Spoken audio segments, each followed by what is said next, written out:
یہی ماننا ہے یہ مان لے، وہ ہیں عبدہ ورسولہ۔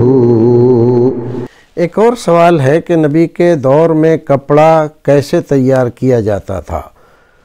سوال کرنے والے ابو سدن کٹرا شنکر نگر سے سوال کرتے ہیں، رسول اکرم صلی اللہ علیہ وسلم کے زمانے میں کپڑا کیسے تیار ہوتا تھا؟ کرگھے سے ہوتا تھا۔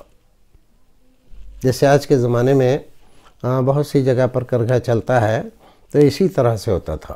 خود مدینے کے باہر جو گونٹیاں تھیں، چھوٹے چھوٹے دیہات تھے، ان میں بہت سارے صحابہ کرام کا کام ہوتا تھا۔ حضرت ابوبکر صدیق رضی اللہ تعالی عنہ کے بھی کچھ یہاں پر، جس کو آج کے اصطلاح میں فیکٹری کہہ سکتے ہیں آپ، لگی ہوئی تھی۔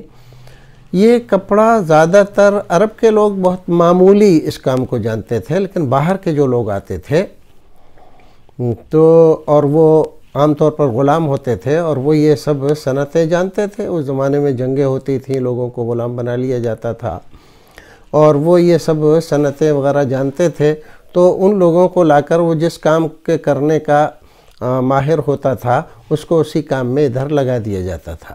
تو یہ کپڑا کرگھے سے ہی تیار ہوتا تھا اس زمانے میں، اور صحابہ کرام رضوان اللہ تعالیٰ علیہم اجمعین میں کئی لوگ ایسے تھے جن کے یہاں کپڑا تیار ہوتا تھا۔ تو تانے بانے سے ہی کپڑا بنا جاتا ہے، یہ پرانی صنعت ہے، اور یہ بہت ابتدائی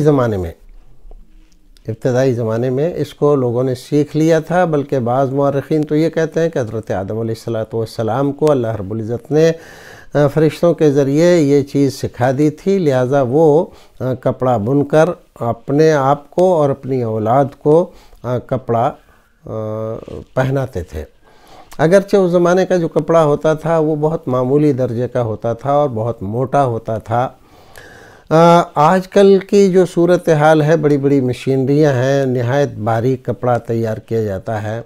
اس زمانے میں یہ جو بال وغیرہ ہوتے تھے جانوروں کے، بھیڑ کی، بکری کی، اونٹ کی، جو یہ بال اترتے تھے، اس کو کوٹ کر پیٹ کر کسی طرح سے اس کو، جیسے آج کل باندھ بناتے ہیں رسی چارپائی بننے کے لیے، اس طرح کے باندھ کے انداز میں ان کو بنایا جاتا تھا، پھر ان کو بٹا جاتا تھا، پھر اسی سے موٹا موٹا یہ تانا بانا لگا کر کپڑا بن لیا جاتا تھا۔ اللہ رب العزت ہمیں اور آپ کو نیک عمل کرنے کی توفیق عطا فرمائے۔